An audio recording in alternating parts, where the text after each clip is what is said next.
Maisha yamenipa somo kubwa mno, samaki mfunga. Yaani shoga, chakula kitamu ila tumbo linanisumbua, sina hata la nacho. Unasubiri na nini shoga yangu? Vidonda vya tumbo. Usijali shoga yangu, wewe kula tu, usiwe na hofu. Na mimi nilisibua vidonda vya tumbo mwaka jana kama wewe. Nilipofika Shifa Herbal Clinic nilisibua bila shaka. Mpaka sasa hivi sina matatizo kama hayo.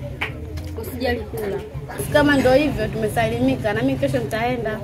Inshallah shoga yangu, tutaenda, mimi nitakusindikiza.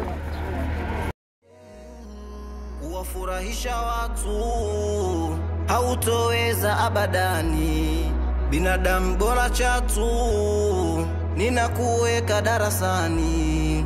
Ukiweza fanya utu, mashindano uwanjani.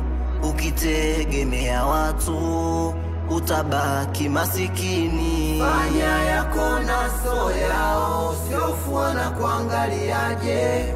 Mungu wetu nani wao, yamkini anatupangiaje. Fanya yako na soyao, siofua na kuangaliaje. Mungu wetu nani wao, yamkini anatupangiaje.